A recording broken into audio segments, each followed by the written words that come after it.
أعوذ بالله السميع العليم من الشيطان الرجيم بسم الله الرحمن الرحيم فأما عاد فاستكبروا في الأرض بغير الحق وقالوا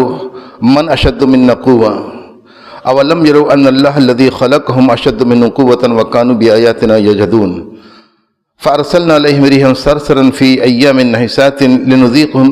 عذاب الخزي في الحياة الدنيا والعذاب الآخرة أخزى وهم لا ينصرون۔ سورہ حامیم سجدہ کی یہ 16 نمبر کی آیت کریمہ میں نے آپ لوگوں کے سامنے پڑھی ہے۔ اس آیت کے بیان کے سلسلے میں جو کچھ آپ سنیں گے آپ کے ذہن میں یہ بات آ جائے گی کہ میں کس خاص پس منظر میں یہ باتیں کہہ رہا ہوں۔ ان دنوں دنیا بہت ہی نازک مرحلے سے گزر رہی ہے۔ اسلامی دنیا کے اندر بہت طرح کی تبدیلیاں ہو رہی ہیں اور دنیا کی جانب سے ہر طرح کی لوٹ پاٹ اور مظالم ان کے اوپر جاری ہیں، اور یہ سب کچھ دنیا کی بڑی قوتوں کی طرف سے ہو رہا ہے۔ اور دوسری جانب آپ دیکھیں گے کہ دنیا کی وہ سب سے بڑی قوت جسے اپنی قوت کا بہت زیادہ نشہ اور غرور ہے اور جس نے پوری دنیا کو ناک میں دم کر رکھا ہے، وہ آج ان دنوں ایک بہت بڑی مصیبت سے گزر رہی ہے۔ ایک ایسی مصیبت جو اللہ رب العالمین کی جانب سے آئی ہے، جو اس ملک کی تاریخ کی اب تک کی سب سے بڑی مصیبت کہا جا سکتا ہے۔ لیکن وہ قوم، وہ ملت اور وہ ملک جو ہے دنیا کے اندر جو مسلمانوں پہ ظلم کر رہا ہے، وہ بھی ایک تاریخی قسم کا ظلم ہے۔ جن مراحل سے ہم گزر رہے ہیں، دنیا ان مراحل کو بہت دنوں تک یاد رکھے گی، اس لیے کہ یہ بہت خاص ان دنوں ہو رہا ہے۔ سورہ فصلت کی یعنی سورہ حامیم سجدہ کی آیات، یہ آیت کریمہ ہے۔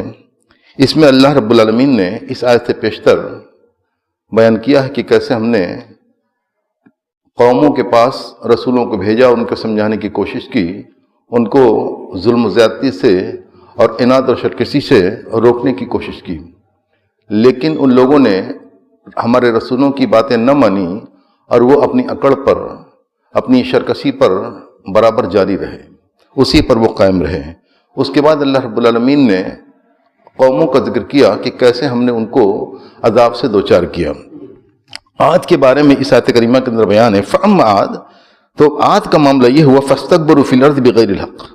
ان لوگوں نے ناحق ہی روح زمین کے اندر کبر و غرور سے کام لیا۔ بڑی اکڑ تھی ان کے اندر، بہت اکڑ دکھاتے تھے، دوسروں کے اوپر بڑے مظالم وہ ڈھاتے تھے۔ ان کا کہنا یہ تھا وَقَالُوا مَنْ أَشَدُّ مِنَّا قُوَّةً،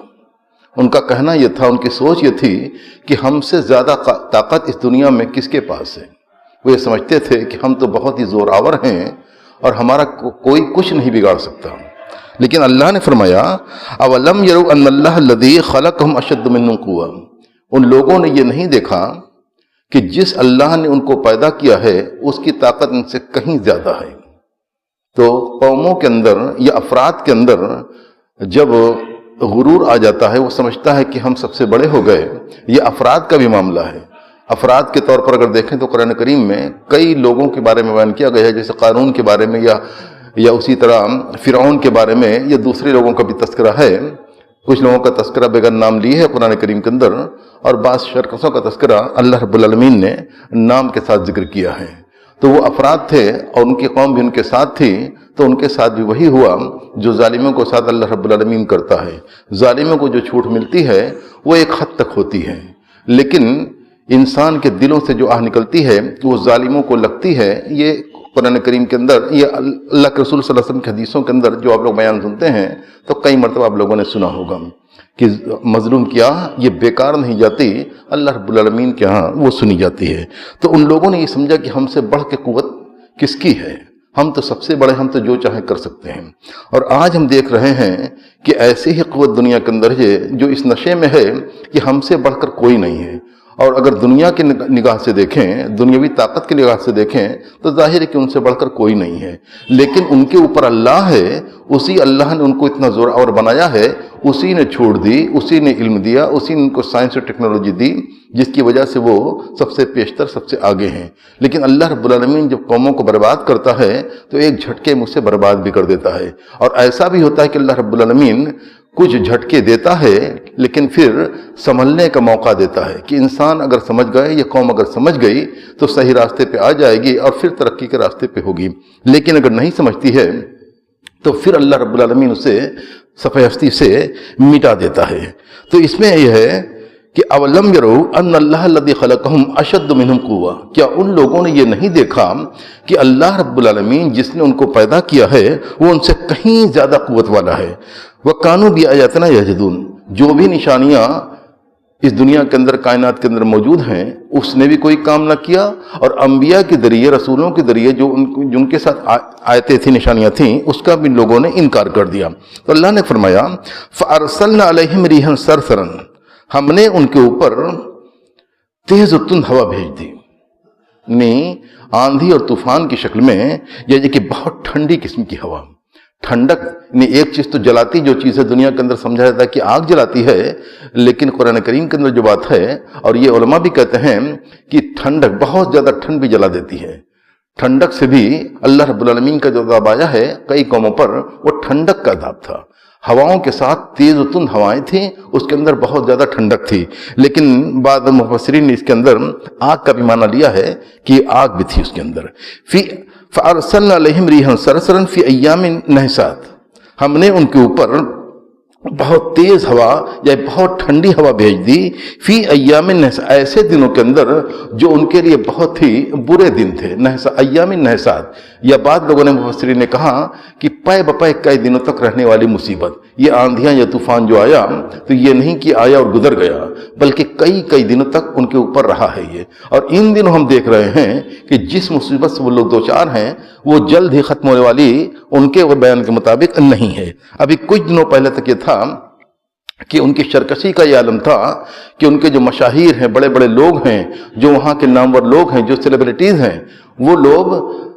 جو اسلامی ممالک کے اندر بمباری ہو رہی ہے اور جو ناحق لوگوں کو، ظلماً لوگوں کو قتل کیا جا رہا ہے، قتل عام کی صورتحال موجود ہے، تو اس پر وہ ناز کرتے تھے، خوشیاں مناتے تھے اور جشن مناتے تھے، اور کہتے تھے کہ اور ہونا چاہیے، رکنا نہیں چاہیے۔ لیکن آج جب اس زد میں آنے کے بعد آپ لوگوں نے دیکھا ہوگا کہ وہی لوگ جو فیس بک پر اور دوسرے مواقع تماثل پر بڑھ چڑھ کر باتیں کر رہے تھے، اس کا سپورٹ کر رہے تھے، یعنی قتل عام کا سپورٹ کر رہے تھے، اس کی تائید کر رہے تھے، آج ایسا ہوا کہ وہ لوگ خود میڈیا کے سامنے آ کر، کیمرہ کے سامنے وہ رو رہے ہیں، اور دنیا ان کی اس بے بسی کا تماشا دیکھ رہی ہے کہ کس طرح سے یہ لوگ جو عقل تک مدے لے رہے تھے اور کہہ رہے تھے کہ یہ چیزیں ٹھیک ہے، ایسا ہی ہونا چاہیے، لیکن آج جب ان کے اوپر پڑی ہے تو آج ان کا سب کچھ برباد ہو گیا، اور آج وہ کہہ رہے ہیں کہ ہائے ہم تو مٹ گئے، ہم تو ختم ہو گئے۔ یہاں تک کہ آپ اگر تصویروں کو دیکھیں گے تو جو حال ان ممالک کا ہے جب بمباری ہوئی ہے، سیٹلائٹ کی تصویریں جو بتاتی ہیں، ہو بہو وہی منظر ان جگہوں کا ہے جہاں آگ نے تباہی مچا رکھی ہے۔ تو اللہ نے فرمایا فی ایام نحسات، وہ دن جو بہت برے دن تھے ان کے لیے، بڑے منحوس قسم کے دن تھے، اس دنوں کے اندر اللہ رب العالمین نے ان کے اوپر ایسا عذاب بھیجا جو شدید قسم کا ہوا کا عذاب تھا۔ لنذیقنہم عذاب الخزی فی الحیاۃ الدنیا، ایسا ہم نے اس لیے کیا کہ دنیا کی زندگی میں ہم ان کو ذلت بھرا عذاب دے دیں۔ جب عذاب آتا ہے جس قوم پر تو وہ دراصل ذلیل ہو جاتی ہے، اسے ذلت کا سامنا کرنا پڑتا ہے، بے بسی کا سامنا کرنا پڑتا ہے، اور جس سے اس کی دنیا کے اندر رسوائی ہوتی ہے۔ والعذاب الآخرۃ اخزی وہم لا ینصرون، اور آخرت کا جو عذاب ہے وہ اس سے کہیں زیادہ رسوا کن ہے، وہ سب کے سامنے، پوری دنیا کے سامنے ہوگا، سب لوگ تماشا دیکھے گا، اور سب کے سامنے ایسے لوگوں کو اٹھا کر اللہ رب العالمین کے عذاب کے حوالے کر دیا جائے گا، اور اس عذاب میں جھونکے جانے سے پہلے لوگ روشنی کو مانگیں گے کہ ہمیں کہیں سے روشنی مل جائے، لیکن روشنی ظالموں کو نہیں ملے گی، وہ مومنوں کو ملے گی جن کو جنت کے اندر جانا ہے۔ وہ کہیں گے، رڑیائیں گے کہ کہیں سے ہم کو مل جائے روشنی کہ ہم بھی پہنچ جائیں جنت کے اندر، پل صراط کو پار کر لیں، لیکن ایسا ان کے ساتھ ہونے والا نہیں ہے۔ وہم لا ینصرون، اور جب عذاب آتا ہے تو کہیں سے کوئی مدد نہیں پہنچتی ہے۔ یہ آج کی دنیا میں اگر ہم دیکھیں تو جو آگ بجھانے کے جو سامان ہوتے ہیں یا زمین کے اندر جو خزانے پانی کے رکھتے ہیں، محفوظ خزانے کہ یہ وقت پر جب آگ لگے گی تو کام آئیں گے، اس موقع پر جب ان خزانوں کو کھولا گیا ہے تو وہاں پانی نہیں تھا۔ یعنی یہ بھی آپ لوگوں نے پڑھا ہوگا یا سنا ہوگا اس کے بارے میں کہ یہ بھی حیرتناک چیز ہے۔ اب اس کی جانچ ہو رہی کہ کیوں اس کے اندر پانی نہیں تھا، کہاں غائب ہو گیا۔ تو اللہ رب العالمین کا جب عذاب آتا ہے تو اس کی ایسے ہی صورتیں ہوتی ہیں۔ سورہ فاطر کی آیت کریمہ میں کئی مرتبہ یہاں سنا چکا ہوں، لیکن آج سوچتا ہوں کہ اس کو میں پھر سے آپ لوگوں کے سامنے رکھوں تو یہ سمجھ سکیں آپ لوگ کہ ان سورہ فاطر کی آیت کریمہ کے اندر اللہ رب العالمین نے کتنی بڑی باتیں بیان کی ہیں۔ ہم اسے اگر سمجھ لیں تو یقیناً ہم دنیا کے اندر اللہ رب العالمین کا بندہ بن کے رہ سکیں گے۔ ہمارے اندر کبر و غرور نہیں آئے گا، دوسروں کو کمتر نہیں سمجھیں گے، اور ظلم زیادتی ہم ہرگز کسی قوم کے ساتھ نہیں کریں گے۔ یا ایھا الناس انتم الفقراء الی اللہ واللہ الغنی الحمید ان یشاء یذہبکم ویأتی بخلق جدید وما ذلک علی اللہ بعزیز۔ سورہ فاطر میں اللہ نے فرمایا کہ اے لوگوں انتم الفقراء الی اللہ واللہ الغنی الحمید، تم لوگ اللہ رب العالمین کے محتاج ہو۔ اس محتاجگی کا بہت وسیع مفہوم ہے۔ انسان جس ناحیے سے دیکھے گا وہ پائے گا کہ وہ اللہ رب العالمین کے کرم کا محتاج ہے۔ میں صرف ایک ناحیے کا ذکر کروں گا۔ انسان کے اوپر اس دنیا کے اندر مصیبتیں آ سکتی ہیں، مرض کی شکل میں، قرض کی شکل میں، کاروبار کی بربادی کی شکل میں، یا یہ کہ بہت ساری شکلیں اس دنیا کے اندر موجود ہیں، وہ آ سکتی ہیں۔ کہیں کسی کے گھر میں آگ لگ جائے، کہیں کسی کا گھر گر جائے، کوئی شخص ڈوب جائے، یہ ساری پریشانیاں اس دنیا کے اندر ہیں، اور کسی کے ساتھ بھی ہو سکتی ہیں۔ کوئی کہیں جا رہا ہے گاڑی سے، ایکسیڈنٹ ہو جائے، یہ ساری چیزیں ہو سکتی ہیں۔ تو اللہ رب العالمین سے انسان مانگتا ہے کہ اللہ رب العالمین تو ہم کو ان سے بچا کے رکھنا۔ کون بچائے گا؟ کوئی نہیں ہے، انسان خود سے بچ نہیں سکتا، کوئی بچانے کی کسی کے اندر طاقت نہیں ہے، اللہ رب العالمین بچائے گا تبھی وہ بچ سکتا ہے۔ تو یہ انسان اتنا بے بس ہے کہ اللہ نہ بچائے تو وہ بچ نہیں سکتا۔ اور پھر اس پر غور کریں کہ اگر انسان کسی مصیبت میں پڑ گیا، مرض آ گیا، قرض آ گیا، کاروبار برباد ہو گیا، یا کہیں کوئی اس کے اوپر بڑی مصیبت آ گئی، تو ایسی صورت میں اس مصیبت سے نکالنے والا کون ہے؟ یعنی صرف اللہ کے اور کوئی نہیں ہے۔ تو اللہ نے فرمایا ان یشاء انتم الفقراء الی اللہ، اللہ کے محتاج ہو، واللہ الغنی الحمید، اللہ جو ہے وہ غنی ہے اور حمید ہے۔ یعنی اللہ رب العالمین تمہارا سب کچھ کرتا ہے، سب کچھ دیا ہوا اسی کا ہے۔ ایسی صورت میں تمہیں اللہ رب العالمین کی حمد کرنی ہے، اس لیے کہ حمد کا وہ مستحق ہے اور وہ غنی ہے۔ یعنی غنی کا مطلب یہ کہ اس کو کسی کی ضرورت نہیں ہے، کسی کی مدد کی اس کو ضرورت نہیں ہے، وہ بے نیاز ہے، اس کو کسی کی ضرورت نہیں ہے۔ اور ساری مخلوق جو بھی اللہ رب العالمین کی مخلوق ہے، جو کچھ ہم دیکھتے ہیں محسوس کرتے ہیں، سب اللہ کی مخلوق ہے۔ اللہ کی مخلوق اس کی محتاج ہے پوری طرح سے۔ تو اللہ بے نیاز ہے، اور اللہ کی جو مخلوق ہے وہ سب اللہ رب العالمین کی محتاج ہے۔ اس میں ان یشاء یذہبکم، اگر اللہ چاہے تو تمہیں صفحہ ہستی سے مٹا دے، تم کو ختم کر دے، ویأتی بخلق جدید، اور اللہ رب العالمین دوسرے لوگوں کو آباد کر دے۔ دنیا کے اندر، قوموں کے اندر، ملتوں کے اندر، ملکوں کے اندر جب شرکتی آتی ہے تو اللہ کی یہ وارننگ ہے کہ اگر اللہ چاہے گا تو تم کو ختم کر دے گا، تمہاری جگہ دوسروں کو آباد کر دے گا۔ وما ذلک علی اللہ بعزیز، اور یہ بات اللہ کے لیے کوئی مشکل نہیں ہے۔ یعنی ایک قوم کو ختم کر دینا، ملیا میٹ کر دینا، صفحہ ہستی سے مٹا دینا، یہ اللہ رب العالمین کے لیے کوئی مشکل نہیں ہے، بہت آسان ہے۔ اس کے لیے صرف کن فیکون کا معاملہ ہے، وہ کہہ دے ایسا ہو جائے تو وہ ہو جائے گا، یہ اللہ کے ہاتھ میں ہے۔ وما ذلک علی اللہ بعزیز، تو یہ چیز اللہ رب العالمین کے لیے کوئی مشکل نہیں ہے۔ اسی طرح قرآن کریم کے اندر اللہ رب العالمین نے کئی قوموں کا تذکرہ کیا ہے۔ ایک بات فرمائی اللہ نے، ام امنتم ان یعیدکم فیہ تارۃ اخری فیرسل علیکم قاصفا من الریح فیغرقکم بما کفرتم ثم لا تجد لکم علینا بہ تبیعا۔ یہ سورہ اسراء میں، یعنی سورہ بنی اسرائیل میں 69 نمبر کی آیت کریمہ ہے۔ اس میں اللہ رب العالمین، اس سے پیشتر کی آیت کریمہ میں اللہ رب العالمین نے یہ کفار قریش کا، کفار کا جو مشرکین تھے نبی صلی اللہ علیہ وسلم کے زمانے میں، ان کا تذکرہ کیا ہے کہ تم لوگ جب سمندر میں ہوتے ہو، سمندر کا مزاج بگڑ جاتا ہے، وہاں موجیں اٹھنے لگتی ہیں، طوفان کی شکل ہوتی ہے، تو تم تو اللہ رب العالمین کو یاد کرتے ہو کہ اللہ تم کو بچا لے، اور اس موقع پر تمہارے جو بت ہوتے ہیں، تمہارے جو معبود ہوتے ہیں، جن کی ناحق تم اللہ کو چھوڑ کے جن کی تم ناحق عبادت کرتے ہو، وہ تمہیں یاد نہیں آتے ہیں۔ لیکن جب تم پھر خشکی میں پہنچ جاتے ہو تو پھر اپنی پرانی روش پہ آ جاتے ہو، وہی کرتے ہو جو پہلے کر رہے ہوتے ہو۔ تو اللہ نے کہا ان سے، ام امنتم ان یعیدکم فیہ تارۃ اخری، فَيُرْسَلَ عَلَيْكُمْ قَاصِفًا مِنَ الرِّيحِ، کیا تم اس بات سے مامون ہو، اپنے آپ کو محفوظ سمجھ رہے ہو کہ اللہ رب العالمین تم کو سمندر کے اندر دوبارہ ڈالے؟ فَيُرْسَلَ عَلَيْكُمْ قَاصِفًا مِنَ الرِّيحِ، پھر تمہارے اوپر یعنی آندھی کا، طوفان کا ایک بہت بڑا جھونکا پھینک دے، تمہارے اوپر چھوڑ دے، یعنی سمندر میں جاؤ، پھر سمندر کا مزاج بگڑ جائے، وہاں تیز ہوائیں چلنے لگے اور تمہاری کشتی ہچکولے لینے لگے، تو اس فَيُغْرِقَكُمْ، پھر تم کو وہ ڈبو دے، بما کفرتم، تمہارے کفر کی وجہ سے، تمہاری شرکتی کی بنا پر تم کو وہ ڈبو دے وہاں، ثم لا تجدوا لکم علینا بہ تبیہ، پھر تمہیں ہمارے خلاف اس معاملے کی پیروی کرنے والا کوئی نہ ملے گا، یعنی کوئی ایسا نہیں ہوگا جس کی یہ مجال ہوگی، جس کی ہمت ہوگی اللہ سے پوچھ سکے کہ ایسا ان کے ساتھ کیوں ہوا۔ یعنی اللہ تو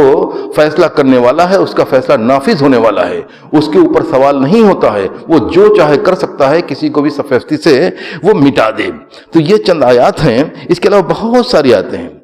بہت ساری قرآن کریم کے اندر آپ دیکھیں گے تو ریح اور ریاح کے تعلق سے بہت ساری آیتیں ملیں گی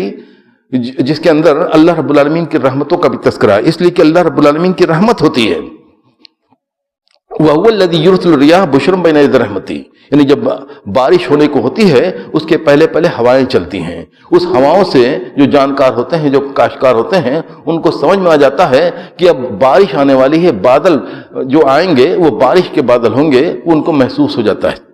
تو اللہ نے فرمایا وَهُوَ الَّذِي يُرْسِلُ الرِّيَاحَ بُشْرًا بَيْنَ يَدَيْ رَحْمَتِهِ، اور وہ وہی ذات، اللہ کی ذات وہ ہے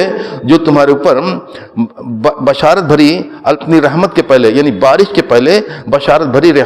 ہوائیں چلاتا ہے۔ تو یہ چند باتیں ہیں، اسے ہمیں سمجھنے کی ضرورت ہے کہ کس طرح سے قومیں برباد ہوتی ہیں، اور جب اکڑ آتی ہے تو وہ چیزیں برباد ہو جاتی ہیں۔ انسان انفرادی طور سے، ہم سب انفرادی طور سے غور کریں، جو کچھ ہمارے پاس ہے سب اللہ رب العالمین کا ہے۔ اللہ رب العالمین کی چیزیں پا کر، اس کا رحم و کرم پا کر ہم اترائیں نہیں، ہم غرور میں اور گھمنڈ میں نہ پڑیں، اس لیے کہ اللہ رب العالمین کے ہاتھ میں ہے، جب وہ چاہے انسان سے چھین سکتا ہے۔ انسان اس دنیا کے اندر دیکھتا ہے کہ بہت زیادہ دولت انسان کے پاس ہوتی ہے، لیکن اللہ رب العالمین اس کی دولت کو چھین لیتا ہے، اس کے پاس چھیننے کے بہت سارے ذرائع ہیں۔ انسان کتنے ایسے لوگ مفلوق الحال ہو جاتے ہیں اس بنا پر کہ اللہ رب العالمین نے ان کو مصیبتوں سے دوچار کر رکھا ہے۔ اب وہ مصیبتوں سے جوجھتے جوجھتے ان کی ساری پونجی ختم ہو جاتی ہے، اور جو جس مصیبت میں ہوتے ہیں اس سے نکلنا تو دوسری بات ہے، لیکن ان کی پونجی ختم ہو جاتی ہے، وہ امیر سے غریب بن جاتے ہیں۔ یہ بہت سارے واقعات ہوتے ہیں، اور اس دنیا کے اندر اب کی دنیا میں تو یہ بہت عام بات ہو چکی ہے۔ بہت بڑی مصیبتیں آتی ہیں انسانوں کے اوپر، اور انسان کی کایا پلٹ ہو جاتی ہے۔ یہ سب اللہ رب العالمین کی مرضی سے ہوتا ہے۔ تقاضا یہ ہے ان آیات کا اور ان نصیحتوں کا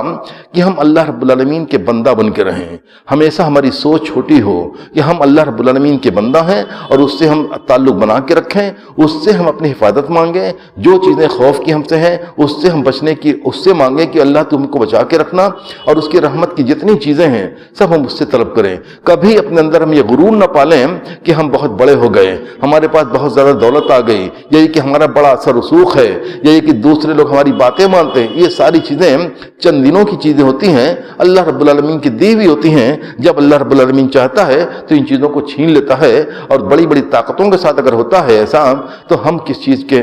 ہم کیا چیز ہیں کہ اللہ رب العالمین ہمارے ساتھ نہ کرے گا۔ تو اللہ رب العالمین سے ہم جڑ کے رہیں، اس کی بندگی اختیار کریں، جو دنیا کے اندر جو رہنا ہے تو اللہ کی عبادت کرتے رہیں، اور اسی سے سوال کریں، غیر اللہ کے پاس ہرگز نہ جائیں، ان سے کوئی ناطہ نہ رکھیں۔ یہ تمام باتیں ہیں جو ہمیں ہر وقت اپنے ذہن کے اندر رکھنی چاہیے۔ وآخر دعوانا ان الحمد للہ رب العالمین۔